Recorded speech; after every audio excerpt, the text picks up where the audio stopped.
With the partnership teams announced and stacked rosters full of star players, there are some pretty heavy-hitting teams set to play in the Americas League of VCT next year. Teams like Cloud9, NRG, and Loud. But one team here could end up being better than all of the others. Evil Geniuses. I'm serious. Yeah, EG have not been the favorite organization in VCT. In their own roster reveal video, they joked about having just 10 fans. Look back on their results of the 2022 season, and nothing exactly special stands out. 11th to 12th place in Stage 1, 5th to 6th place in Stage 2, and 7th to 8th place in LCQs. They didn't even come close to an international event. And Jorgamo and Boostio have been looked upon pretty positively, but like, cool? What else have they done? There is virtually no evidence of this team being anywhere close to the best in NAVCT.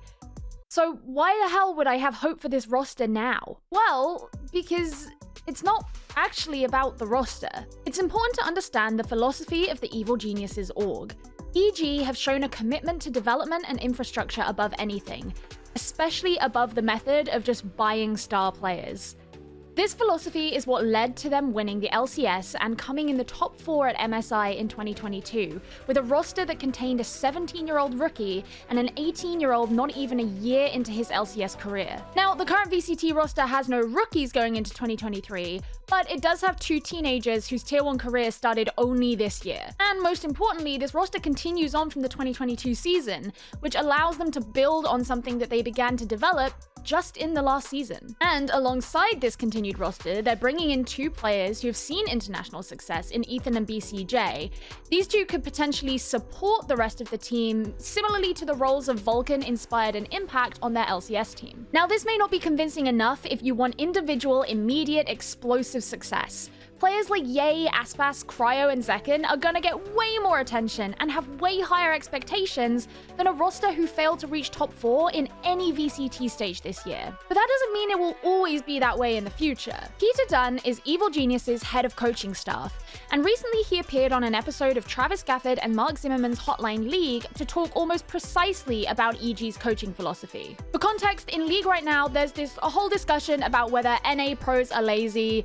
One of EG's players got really involved in it, even Ye threw his opinion into the hat, and it's been this whole thing. Anyway, Peter Dunn went on as a guest to talk about this whole thing in general, but that gave him a lot of time to talk specifically about his coaching philosophy. And a lot of what he believes is based on concepts that are very strongly utilized in traditional sports, particularly football, or soccer, as the most pertinent example. In European football, there are 5 leagues widely considered to be the best.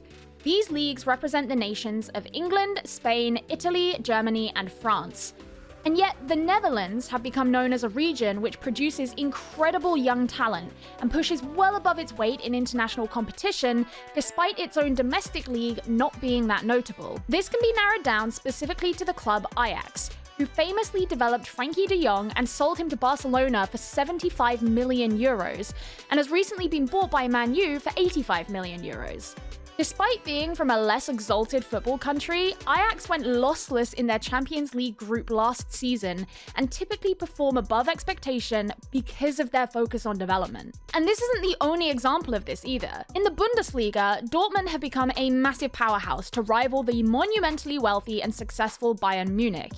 With way less money available to them, Dortmund over the years have had to focus on developing talent, which is exactly how they've been able to sell players like Erling Haaland, and currently in talks to sell Jude Bellingham to massive Premier League clubs. It's also how they've been able to grow from being a mid-table Bundesliga team not even a decade ago to reaching the quarterfinals of the Champions League in the 2020 to 2021 season. In short, you don't have to buy the best, most expensive, or flashiest players available in order to find international success. Good development practices can be just as, if not more, valuable. When Evil Geniuses won the LCS mid-season showdown in 2022, just months after committing to the development of this roster, they became the first team who wasn't one of the behemoths 100 Thieves, Cloud9, TSM, or Team Liquid to win the LCS since spring 2016. And this commitment to the players on the team and their development over time runs far less risk in a franchised or pseudo-franchise league than it otherwise would, because there's no worry about relegation. And sure, the teams who do buy the big players may find great brand value in the short term, But there's no guarantee that they're actually going to see any success because of those purchases. In fact, there are some pretty damning examples of this across esports history. Examples like Reckless going to G2 in 2021.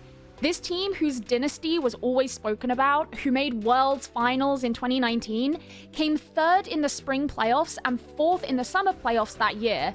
It was the first time in 5 seasons that G2 failed to make the LEC Grand Finals. Or Fabian to Vitality in 2020. He'd been the IGL of the greatest team of all time in Rainbow Six, and yet when Vitality tried to form a super team under his leadership for the newly formed EU League, they came 6th in Stage 1 and 9th in Stage 2, just narrowly missing relegation. And you know, at the end of 2021, the name Jojo Pure meant virtually nothing to League of Legends fans, and now he's one of the superstars of the LCS. And look, the LCS is not the same as VCT. NA has been a far more competitive region in VALORANT than it has been in League, and undoubtedly, EG are gonna start off out of their depth. But this is more about trusting the process. EG have some great players on their team. They're going to be playing under a respected coach, and they likely have a long-term plan for their development in a way that they can utilize the strengths of all of those players on their roster. I do hope we see more support staff going to be joining Potter in this endeavor, and I think there's a requirement in the partnership program for them to do that. I don't think Evil Geniuses have said anything about other support staff yet, so maybe we're waiting for that one, but that is something I would definitely like to see. But yeah, maybe EG won't start off as the best team in the Americas League. I think they're going to be pretty far from it, but the process works. It's a proven process.